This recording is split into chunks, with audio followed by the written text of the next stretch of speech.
महादेव सबसे बड़ा जो एक हमें सीख दे रहे हैं वो ये दे रहे हैं कि मुझ तक पहुंचने के लिए शरीर को तपाना पड़ेगा, शरीर के बियॉन्ड जाना पड़ेगा। शरीर की सीमा में हम उनका दर्शन नहीं कर सकते। मैं यही बोलती हूँ कि पहले मैं उनसे प्रेम करती थी, अब ऐसा लगता है कि वो मुझसे प्रेम करते हैं। वीआईपी मतलब वेरी इंपॉर्टेंट पापी। तो वीआईपी प्रोटोकॉल लगा है तो सबको हटाकर आप खड़े हो गए, आप इतनी देर खड़े हैं, आप पूजा अर्चना कर रहे हैं, आपकी स्पेशल पूजाएं करवाई जा रही हैं, लेकिन जो लोग आए हैं, जो असली भक्त हैं, वो आते हैं तो उनको धक्का दे दिया जाता है। तो वो अपने भगवान के दर्शन एक क्षण के लिए करते हैं, वो एक क्षण है समर्पण का, और वो है भक्ति।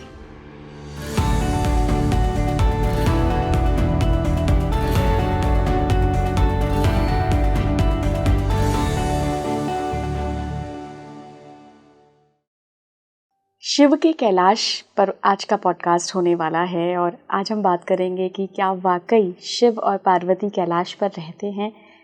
क्या है कैलाश का वो नज़ारा, है क्या आखिर ये कैलाश? क्यों ऐसा माना जाता है कि कोई भी पर्वतारोही कैलाश पर आज तक नहीं चढ़ पाया? बड़े बड़े माउंटेन्स फतेह कर लिए हैं, लेकिन कैलाश तो बहुत दूर है। तो शिव की नगरी कैलाश पर होगा ये पॉडकास्ट। मेरे साथ बहुत खास मेहमान जुड़ रहे हैं, खुद शिव भक्त आज स्टूडियो में मौजूद हैं, डॉक्टर मीना महाजन। गुरुमा बहुत बहुत स्वागत है। हर हर महादेव। थैंक यू इला, थैंक यू। गुरुमा, कैलाश की ना बड़ी सारी स्टोरीज हम सुनते हैं कि एक अदृश्य नगरी है कैलाश में, शिव जी हैं कैलाश। और कई बार कई भक्तों का दावा है मैम, जब वो कैलाश यात्रा करने जाते हैं, कि उन्होंने शिव के स्वरूप को देखा है। अब वो जिस भी रूप में देखते हैं उनका अनुभव है वो। आपके लिए कैलाश क्या है? ये सत्य है कि कैलाश, माउंट कैलाश जो हैं वो हैं, और आदि कैलाश है, और मानसरोवर हैं, और सब कुछ सत्य है जो भी आजकल तो सोशल मीडिया है, तो बहुत सारी चीज़ें और लोगों के अनुभव हम देखते भी रहते हैं जी। मेरे लिए कैलाश एक फिजिकल स्पेस नहीं है। It's not a physical space, यानी है, लेकिन मेरे लिए सबसे पहले शायद शिव ने ही मुझे ये ज्ञान दिया कि सबसे पहले उस कैलाश को मैं एक स्थिति मानूं। क्योंकि मैंने ये जाना कि जहाँ कैलाश है ना, वहाँ कलेश नहीं है। हाँ, सही बात है।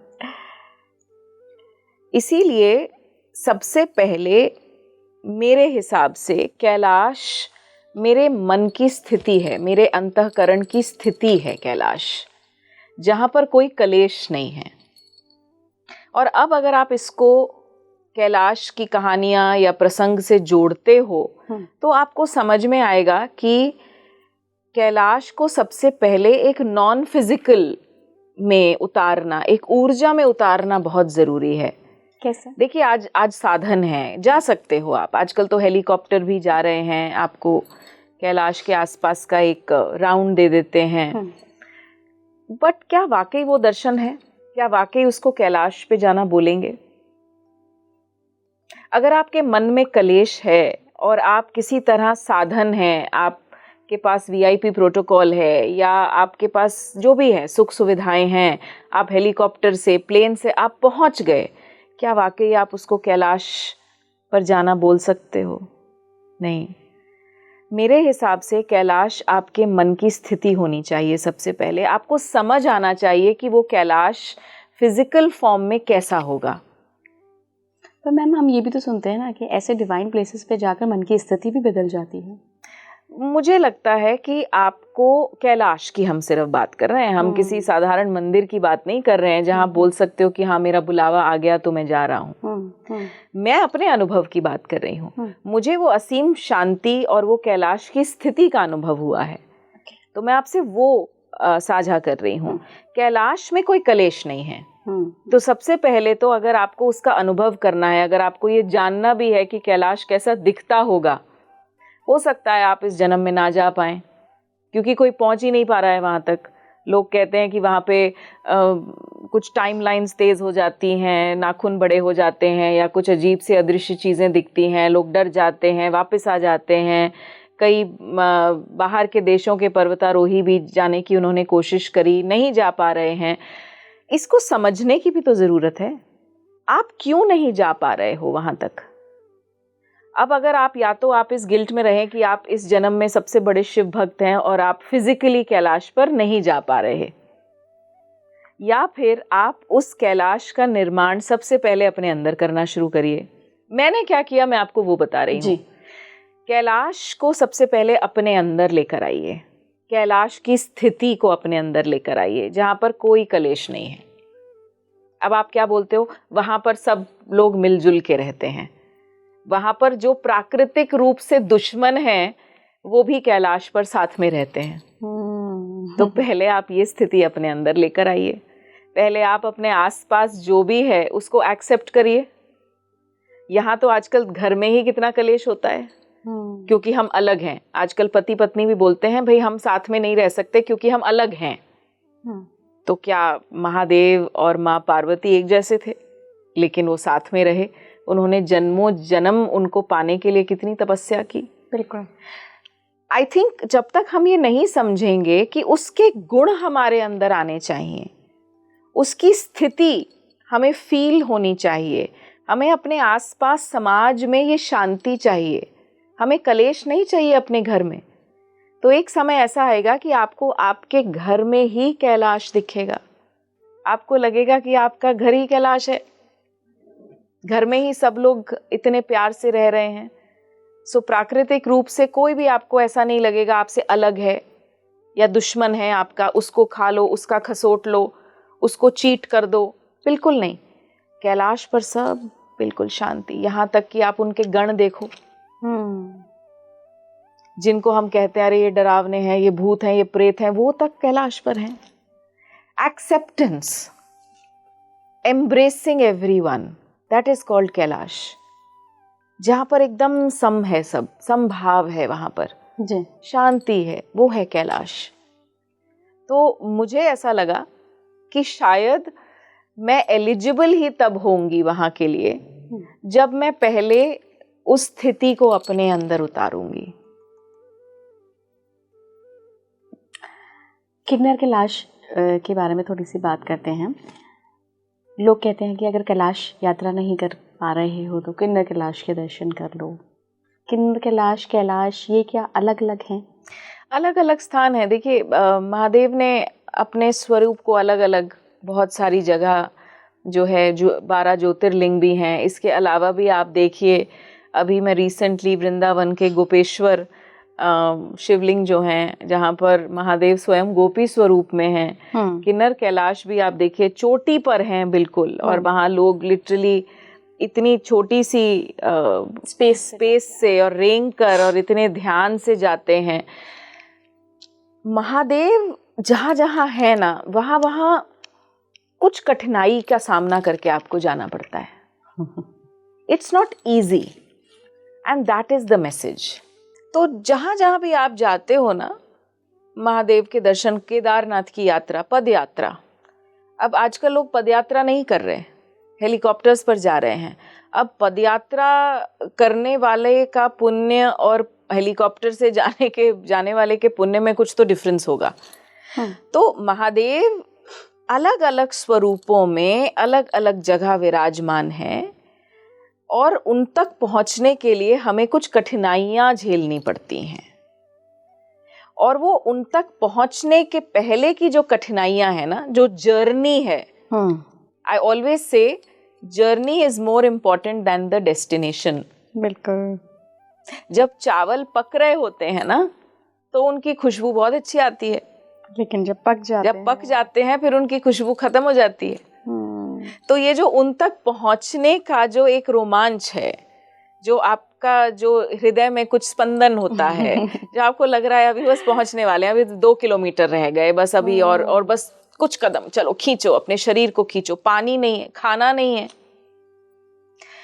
यानी कि महादेव सबसे बड़ा जो एक हमें सीख दे रहे हैं, वो ये दे रहे हैं कि मुझ तक पहुंचने के लिए शरीर को तपाना पड़ेगा, शरीर के बियॉन्ड जाना पड़ेगा।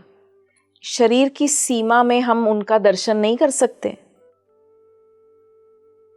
शरीर की सीमाओं को लांघना पड़ेगा। वो स्वयं काल हैं। हम अपने काल की डेफिनेशन के साथ महाकाल के दर्शन करने कैसे जा सकते हैं? वो तो महाकाल हैं, उनके काल की गणना तो कुछ और है। तो जब भी हम उनके पास जाते हैं हमें प्रिपेयर्ड जाना चाहिए कि ये शरीर जो है इसको लांघना पड़ेगा, इसकी सीमा को लांघना पड़ेगा, तब जाके उनका स्पंदन, तब जाके उनका स्पर्श कर पाएंगे, उस ऊर्जा का स्पर्श कर पाएंगे। And it is not only about Kailash. आप देखिए, जब जब आप कहीं भी होकर आते हैं, महादेव के किसी भी सिद्ध स्थान पर आप होकर आते हैं, आपकी स्मृति में क्या रहता है? आप वहां जाकर क्या, आपको क्या आभास होता है? मैं जब केदारनाथ गई थी तो एक बड़ा अजीब सा हादसा हुआ कि बहुत भीड़ थी। और मेरा ऐसा मानना है कि हमें कभी भी प्रोटोकॉल में नहीं जाना चाहिए। मैंने एक नाम नहीं लूंगी, एक बहुत प्रसिद्ध संत हैं, उनका एक बात मुझे बहुत अच्छी लगी, वीआईपी मतलब वेरी इंपॉर्टेंट पापी। तो मुझे, और मैं ये, क्योंकि मुझे ये बात इसीलिए अच्छी लगी क्योंकि मुझे हमेशा लगता था कि जब हम जाते हैं जी, तो वीआईपी प्रोटोकॉल लगा है तो सबको हटाकर आप खड़े हो गए, आप इतनी देर खड़े हैं, आप पूजा अर्चना कर रहे हैं, आपकी स्पेशल पूजाएं करवाई जा रही हैं, लेकिन जो लोग आए हैं, जो असली भक्त हैं, जो इतनी पदयात्रा करके आए हैं, उनको इतनी लंबी लाइनें, घंटों भूखे प्यासे लाइन में बच्चों के साथ, प्रेग्नेंट औरतें, और उनको क्या, जब वो आते हैं तो उनको धक्का दे दिया जाता है। तो वो अपने भगवान के दर्शन एक क्षण के लिए करते हैं, एक क्षण, एक सेकंड के लिए ना, और फिर उनको धक्का दे दिया जाता है। वो एक क्षण, वो एक क्षण है समर्पण का, और वो है भक्ति।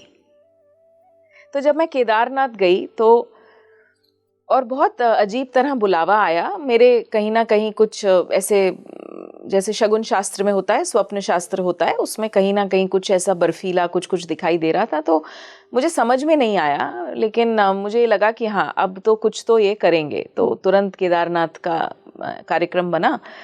तो जब मैं खड़ी थी, खूब भीड़ थी। तो अब आपको पता है भीड़ होती है, वहाँ पे धक्कम धक्की चल रही होती है। कहीं से तो पुरोहित जी आए और उन्होंने मेरे हाथ में जो है वो लोटा दे दिया, तांबे का लोटा दे दिया कि ये तुम पकड़ो। और मैं देख रही अपने आप को, और धक्कम धुक्का, और मुझे लग रहा है कि बस उसमें जो जल है ना, गिरना जाए, ये गिरना जाए बस।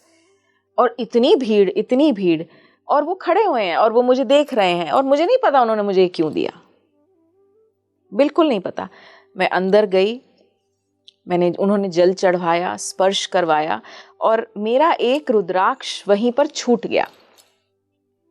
और मैं जब बाहर आई तो मैंने देखा, मैंने कहा अरे मेरा तो रुद्राक्ष ही नहीं है, वहां पर छूट गया। और मेरे आंसू ही नहीं रुके। वो जो अनुभव था ना, और भीड़, मुझे आज भी याद है, इतना धक्का पड़ रहा था, इतना धक्का पड़ रहा था, लेकिन मेरी भक्ति ने मुझे कहीं ये अनुभव दिया कि वो चाह रहे हैं कि मैं चढ़ा दूं अपनी भक्ति का जल, अपने अश्रुओं का जल मैं बस चढ़ा दूं वहां पर उनके पास। वो चाह रहे थे। और उन्होंने मेरा रुद्राक्ष भी रख लिया। संकेत, वो एक्सेप्ट हो गई। पता नहीं, लोग कहते हैं ना गुरु माँ, जनरली लोग कहते हैं कि कुछ संकेत जरूर मिलते हैं कि ईश्वर ने समर्पण जो आपने दिखाया है वो उनको मिल गया है। बिल्कुल, संकेत वो देते हैं। मैंने बोला कि दृष्टि चाहिए होती है, उसके लिए आपको दृष्टा बनना पड़ता है, वैसी दृष्टि आपको चाहिए।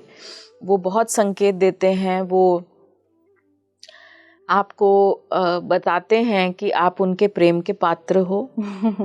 और मैं यही बोलती हूँ कि पहले मैं उनसे प्रेम करती थी, अब ऐसा लगता है कि वो मुझसे प्रेम करते हैं। तो ये तो पूरा ही बदल गया सब कुछ। जब आपको तक ऐसा कब महसूस हुआ कि खुद शिव आपसे प्रेम कर? जब उन्होंने मुझे शमशान की यात्रा कराई, जब वो मुझे शमशान तक लेकर गए। ये कब हुआ, क्या हुआ? शायद ये इतना उपयुक्त नहीं होगा, because it's a very intense experience, जिसको आप ये कह सकते हो कि आप नहीं थे और फिर आप वापस आए। और सुरमा, अगर आप कंफर्टेबल हैं तो हम जानना चाहेंगे, क्योंकि ऑब्वियसली बहुत सारे शिव भक्त ये पॉडकास्ट देख रहे होंगे, उनके लिए भी एक कहीं ना कहीं मोटिवेशन होगा ये। कुछ जीवन में ऐसे, ये तो अभी हुआ, इतने साल की भक्ति के बाद, कुछ 2 साल पहले कुछ ऐसा हुआ कि शरीर बिल्कुल सही है, उनकी ही कृपा है, लेकिन सडनली कुछ ऐसा डिटेक्ट हो गया दैट एकदम श्वास रुक गई। अगर कोई मेडिकल डॉक्टर है, हमें देख रहा है, तो उसको कहते हैं DVT followed by pulmonary embolism, जिसमें कि कुछ क्लॉट्स बनते हैं और आपकी आर्टरीज में फंस जाते हैं और आपकी सांस रुक जाती है और कोई चांस ही नहीं था। और ऑलमोस्ट आपको पता है कि आप अपना आखिरी श्वास ले चुके हो और फिर आपकी आँख खुलती है तो आप हो, लेकिन आप नहीं हो। और फिर लगा कि बहुत समय बाद फिर एक मेरे आध्यात्मिक मित्र हैं जो प्रोफेसर हैं, उन्होंने मुझे ये बोला कि महादेव ने कहीं ना कहीं उनको ये आदेश दिया कि वो मुझे ये बताएं कि ये उनका प्रेम था कि वो मुझे शमशान तक लेकर गए और वापस ले आए। तो उस दिन के बाद मेरा जीवन बिल्कुल ही बदल गया। मतलब कहने को हम हर बार सोचते हैं अच्छा अब मेरी भक्ति आ गई, अब मेरी भक्ति चरम सीमा पर है, अब मेरी भक्ति चरम सीमा पर है। हर बार 10 साल पहले भी मुझे यही लगा था, फिर 12 साल पहले भी यही लगा था, अब 7 साल पहले।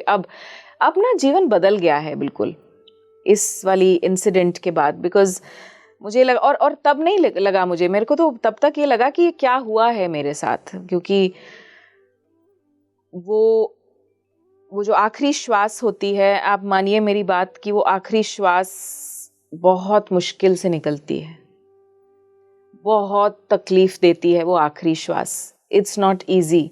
तो जब आपको उसका भी अनुभव हो गया, जब आपने हर हर महादेव भी बोल दिया, जब सब आप विरक्ति में चले गए, अब आपको पता है क्या घट रहा है, और फिर आप कुछ घंटों बाद, 2 दिन बाद आपको समझ में आता है, और फिर आप सोच रहे हो क्या हुआ, और आप ठीक हो। ऐसा नहीं है कि आप बिल्कुल अपाहिज हो गए, आप ठीक हो, लेकिन एक घटना है आपके साथ घटी, वो घटना डॉक्टर्स भी हैरान है। क्लॉट वगैरह फिर कुछ भी नहीं था? उसके बाद तो रिजॉल्व हुआ ही, मेडिकेशंस पर तो खैर चलते ही हैं, बट डॉक्टर्स हैरान है कि भाई ये हमने पहला केस देखा है और ऐसा होता नहीं है कि इतने डीवीटी होता है लेकिन पल्मोनरी एम्बोलिज्म नहीं होता है उसके बाद, और होता है तो फिर बहुत मुश्किल होता है। तो उसके बाद जब मुझे मेरे उस आध्यात्मिक मित्र ने ये बताया कि उनको ये पता चला, जबकि उनको नहीं पता था कि मेरे साथ ये घटा है, उन्होंने जब मुझे ये बात बताई तो शायद मुझे ये लगा कि हाँ, क्योंकि मैं पूछ रही थी ये क्या था, तो जब मुझे ये सुनने को मिला कि ये उनका प्रेम है, तुम उनके प्रेम का पात्र बन चुकी हो, कि वो तुम्हें शमशान, क्योंकि वो वहीं रहते हैं, तो मुझे लगा अरे ये तो बहुत प्रेम करते हैं मुझसे, ये शमशान में रहते हैं तो कौन सी बड़ी बात है अगर मुझे भी वहां से ले गए, तो ये प्रेम ही तो है उनका। तो ये जो एक संबंध होता है ना, ये जो संबंध जब बन जाता है, जब आप उनके प्रेम का पात्र हो, आपकी भक्ति उनको अच्छी लगती है, आप उनके साथ हंसते हो, उनके साथ रोते हो, आपके वो परम मित्र बन चुके हैं, वो सब कुछ है आपके लिए। जब ये वाला जो एक भाव आना शुरू होता है, और ऐसे नहीं, बहुत सारी ऐसी मिरेकल्स आप बोल लीजिए, ये घटते हैं आपके जीवन में। और अगर हमारे दर्शक हैं जो जिनके जीवन में भी ऐसे कुछ घटनाएं घटी हैं, निश्चित रूप से वो इनके प्रेम का पात्र हैं, जिनको आप सिर्फ नियर डेथ एक्सपीरियंसेस कह के छोड़ देते हैं, या आपको लगता है अरे बाल बाल बच गए, बिल्कुल गाड़ी, मतलब गाड़ी टूट गई, खत्म हो गई, और आपको खरोच भी नहीं आई, ऐसा कैसे हो सकता है? How is that possible? It is possible, क्योंकि आप उनके प्रेम का पात्र हो। इसमें ना गुरुमा एक बहुत हमारी पौराणिक कथा है मार्कंडेय ऋषि की, वो मुझे बहुत मोटिवेट करती है कि कैसे नियति थी उनकी, वो तो कि आयु नहीं है ज़्यादा, उनके पिताजी ने ये वादा करके ही लिया था इंटेलिजेंट पुत्र देना भले ही आयु कम हो, और कैसे शिव ने आकर उन्हें बचा लिया। शिव की लीला वो ही जाने। मतलब मुझे तो लगता है कि ही इज बियॉन्ड ना, वो इन सब चीज़ों से परे हैं। ना जन्म, ना मृत्यु, ना पाप, ना पुण्य, ना आकाश, ना अंतरिक्ष, वो इन सब चीज़ों से परे हैं। तो जब आपको उनकी उस कहीं ना कहीं एक सेकंड के लिए भी स्पर्श कर लेते हो, इसीलिए मैंने आपको बोला कि जब आप उनके किसी स्थान पर जाते हो ना, एक सेकंड। अच्छा आप बताइए, आप बांके बिहारी जी जाते हैं? कभी गए हैं? वृंदावन गए हैं आप? कभी नहीं। तो आप पूछिए, जितने भी ठाकुर जी के भक्त होंगे ना, उनकी एक सेकंड का जो दर्शन होता है वो होता है बड़ा मजेदार दर्शन। ये थोड़ी खड़े हो गए उनके सामने, देखते जा रहे हैं, अरे ये थोड़ी मजा है, इसमें थोड़ी रोमांच है। एक सेकंड के लिए और एक सेकंड के लिए उनको देखो और अपने जीवन में उतार लो और बिल्कुल तर जाओ बिल्कुल। Right, that is Shiv, that is bhakti. कि जब बस आपने उनको देखा, एक क्षण के लिए देखा, और बस। उज्जैन में नागेश्वर मंदिर है जो कि साल में एक ही बार नाग पंचमी को खुलता है। हाँ जी। वहां पर भी जाना हुआ मेरा। अच्छा। और आप सोचिए वहां पर तो इतनी भीड़ होती है कि एक दिन बस किलोमीटर के किलोमीटर लाइनें होती हैं जी। तो वहां पर भी यही था कि एकदम एक सेकंड के लिए सिर्फ उनके दर्शन हुए, एक सेकंड के लिए, लेकिन आज भी वो याद है मुझे, पूरा दृश्य याद है। और देखिए कृपा, देखिए उनका प्रेम, कि बारिश करी, और कैसी बारिश उस दिन, बिल्कुल हल्की हल्की मंदी मंदी बारिश, जिससे कि सिर्फ जो जमीन है वो ठंडी पड़ गई, कि इतना चलने में तकलीफ ना हो मेरे भक्तों को, उनके पैर ना जलें। हल्की हल्की बारिश की आ भी जाए। हाँ। देखिए उनको भी होता है कि आ जाए मेरे पास। ज्यादा तेज बारिश करूंगा तो फिर सब तितर बितर हो जाएंगे, तो आ भी जाए मेरे पास, और उनके पैरों में छाले भी ना पड़े। ये है ना उनका प्रेम। और यही स्थिति है जो हम बोल रहे हैं, वृंदावन की स्थिति या कैलाश की स्थिति, भक्त मौज में होता है। जो भी हो रहा है जीवन में, भक्त मौज में है। उसको पता है ये मेरे स्वामी की तरफ से है, ये मेरे महादेव ही करवा रहे हैं। होगा उनका कोई, उनकी लीला है, करवाना चाह रहे हैं, करवा लो। गुरुमा, क्या कुछ और भी चमत्कार हुए हैं शिव से जुड़े हुए आपके जीवन में? बहुत बहुत सारे चमत्कार रोज होते हैं लेकिन एक मैं आपको जरूर बताना चाहूंगी कि जिस स्वरूप में किन्नर कैलाश पर वो विराजमान है, जो आपने वो शिला देखी है, जो चोटी पर शिला देखी है, तो वो सेम स्वरूप में मुझे मिले। आपको मिले? तो जो जहाँ मैंने भी जहाँ पे वो विराजमान है, उस जगह का नाम भी कैलासा ही रखा है। तो कैलासा में जो मेरे महादेव हैं वो बिल्कुल इसी स्वरूप में मिलेंगे आपको। किन्नर कैलाश बिल्कुल सेम स्वरूप है उनका, बिल्कुल ऊपर से जिस तरह से उनका आकार है, बिल्कुल वैसा आकार है। तो जब वो मुझे मिले तो मुझे यही लगा कि अच्छा, मैं वहां नहीं जा सकती, पर वो आ गए मेरे पास, क्योंकि अब प्रेम तो उन्हें है। वही तो, यही तो जब आपको प्रेम, जब ये पता है, देखो जब तक आप प्रेम करते हो ना किसी से, तो आप बड़े पोजेसिव हो, आपको बहुत सारी जलन भी होती है, सब कुछ होता है। लेकिन जब आपको पता लग गया आप वो प्रेम करते हैं, तो किस बात की टेंशन। तो जब अब आपको पता है कि वो प्रेम करते हैं आपसे, तो आप तो कितने स्पेशल हो गए ना। अब आप तो प्रेमिका बन गए उनकी, अब वो जाने। तो अब वो जो आपके लिए करते हैं, और आपको कभी खुश करते हैं, कभी रुलाते हैं, कभी आप कोई भजन सुन रहे हो उनके साथ बैठकर और आपको रोना आ गया, तो वो क्या है? वो उनका प्रेम ही तो है। वो ही तो रुला रहे हैं आपको, वो आपको ये आभास करा रहे हैं कि देखो मैं तुमसे कितना प्रेम करता हूं। तो हर चीज उनसे जुड़ जाती है। और इसको ना ईला मैं बोलती हूँ शिव भाग्य। शिव भाग्य? शिव भाग्य। जब आपका भाग्य अब शिव देख रहे हैं। इसको कहते हैं शिव भाग्य। हर चीज उनसे जुड़ जाती है, हर चीज उनसे जुड़ जाती है। जहां वो रहना चाहते हैं वहां आप रहो, जो वो खाना चाहते हैं आप खाओ, जो वो पहनना चाहते हैं आप पहनो। आपका कुछ नहीं है, अब सब उनका है। इसको प्रेम कहते हैं। प्रेम वो नहीं है कि बार बार, आज का प्यार है ना, आजकल जो होता है वो प्यार होता है, वो प्रेम नहीं होता है। तो प्यार में बस एक दूसरे से एक्सपेक्टेशंस हैं, तुमने ये नहीं किया, तुमने ये नहीं किया, तुमने ये नहीं किया, तुमने ये नहीं किया। लेकिन जब प्रेम होता है तो आपको पता चलता है कि प्रेमी से कुछ मांगना नहीं पड़ता, प्रेमी भर भर के सब कुछ खुद ही दे देता है। प्रेमी को पहले ही पता लग जाता है इसको क्या चाहिए। और प्रेम एक सेवा है, इट इज सर्विंग।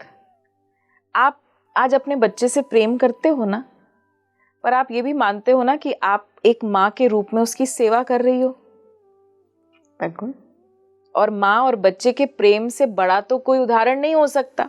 नहीं हो सकता। इस एकदम निश्चल, एकदम प्योर प्रेम है ना। बिल्कुल। तो आप उस प्रेम को आप सोचिए, परमात्मा के साथ वो प्रेम है।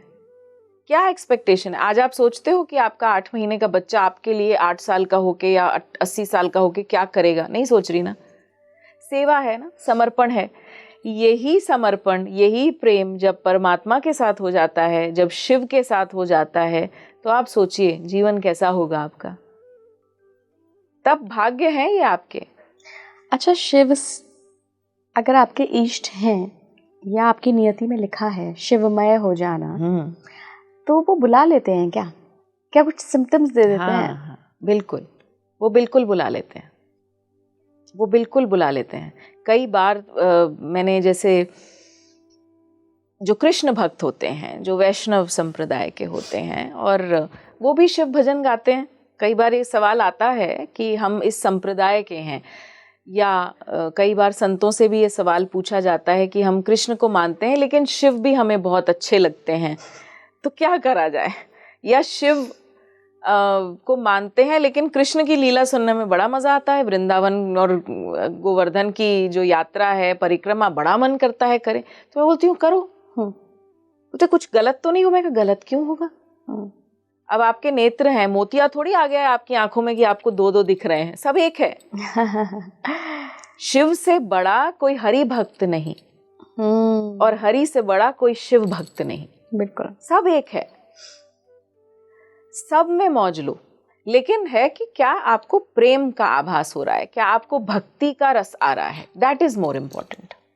आखिरी सवाल कैलाश से शुरू किया था, कैलाश पर ही मैं समाप्त करूंगी इस एपिसोड को। क्या वाकई कैलाश में कुछ ऐसी शक्तियां हैं जो पर्टिकुलरली मनुष्यों को रोकती हैं वहां जाने से?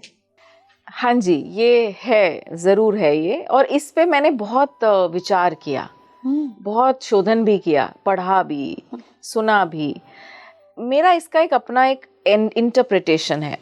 मतलब मैं ये नहीं बोल रही हूँ आप मानो इसको या हमारे दर्शक माने, ये मेरा एक इंटरप्रिटेशन है। और वो ये है, हम जिस युग में जी रहे हैं ना, उस युग में हमें हर चीज़ को कंट्रोल करने की आदत हो गई है। हम हर चीज पे फतह करना चाह रहे हैं, हम हर जगह अपना झंडा गाड़ना चाह रहे हैं। हम माउंट एवरेस्ट पे चढ़े, हमने उसको कॉन्कर किया। देखिए क्या वर्ड आता है, वी कॉन्कर्ड द पीक, और हमने वहां अपना झंडा गाड़ दिया। मैं इसको इस चीज से रिलेट करती हूँ कि ये जो सब हो रहा है, और ये जो है कि हम नहीं जा पा रहे, या वो ह्यूमन इंटरवेंशन महादेव नहीं चाहते वहां पर, उसका केवल एक रीज़न ये है कि वो, अगर हम इतने अहंकारी हो चुके हैं, हम इतने नाशुक्रे हो चुके हैं कि आज अगर हमने कैलाश को भी कॉन्कर कर लिया, तो हम ये नहीं कहेंगे कि हम कैलाश गए, हमने महादेव के दर्शन किए, हम बोलेंगे हमने कॉन्कर कर लिया। और फिर हमारा अहंकार, और वो इस जोन से अलग रहना चाह रहे हैं। Wow. He wants to be away from all this. उनका कोई कनेक्शन नहीं है ईगो के साथ, अहंकार के साथ, साइंस के साथ, उनका कोई कनेक्शन नहीं है। मुझे हमेशा ऐसा लगता है कि अभी हम उनसे बहुत दूर हैं। अभी वो नहीं आने देंगे हमें वहाँ पर। अभी उन्होंने रोक लगाई हुई है क्योंकि हमारे अंदर वो क्षमता ही नहीं है, वो समर्पण ही नहीं है। अभी आप देखिए ना, कोई एक उसके पास भी जाता है तो भी कितना रील्स और कितने वीडियोस और कितना शोधन। आपको लगता है कि महादेव को रील्स में कैप्चर किया जा सकता है? आपको लगता है कि उन पे वीडियोस बनाए जा सकते हैं और वायरल किया जा सकता है? Not at all, not at all.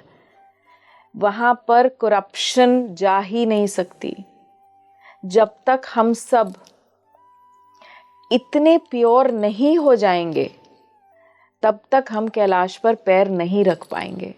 तो क्या यही कारण है गुरु माँ कि जो बहुत दिव्य शक्तियाँ होती हैं, तो जो बहुत दिव्य साधु होते हैं, जो वर्षों से तपस्या में लीन हैं, कई साधुओं ने ये कहानियाँ बताई हैं, सिर्फ उन्हीं को परमिशन है वहाँ आने की? बिल्कुल। आज आप देखिए महाअवतार बाबा जी ज्योति स्वरूप में हैं, दर्शन होते हैं उनके, कितनी दिव्य आत्मा है। यानी हम ना बहुत अपनी नीड बेसिस के लिए कर रहे हैं सब कुछ। इसको समर्पण थोड़ी कहते हैं, इसको भक्ति थोड़ी कहते हैं। आज हमारा एक एम हो गया है कि हमें वहाँ जाकर, और अभी देखते हैं कि कौन सबसे पास कौन जा सकता है। शिव इन सब चीज़ों से परे हैं। तो मेरा अनुभव ये कहता है वो नहीं आने देंगे, वो नहीं आने देंगे। और जिस दिन ये युग बदला, जिस दिन सतयुग जैसे गुण आ गए, जिस दिन हर आत्मा में वो पवित्रता आ गई, उस दिन आप देखिए पूरा जग कैलाश है। एंड आई होप कि बहुत जल्दी वो युग भी हम देखेंगे। तथास्तु। बहुत बहुत धन्यवाद गुरु माँ जुड़ने के लिए। और शिव पे इतनी सारी बातें हैं ना कि ये समय कम पड़ गया। कभी फिर से एक बार जुड़ेंगे गुरु माँ और फिर से शिव की बात होगी। हर हर महादेव। हर हर महादेव। आप जुड़े रहिए स्पीकिंग ट्री के साथ। अगर आपका भी कोई शिव से जुड़ा हुआ एक्सपीरियंस है तो हमें कमेंट बॉक्स में लिख भेजिए। नमस्कार।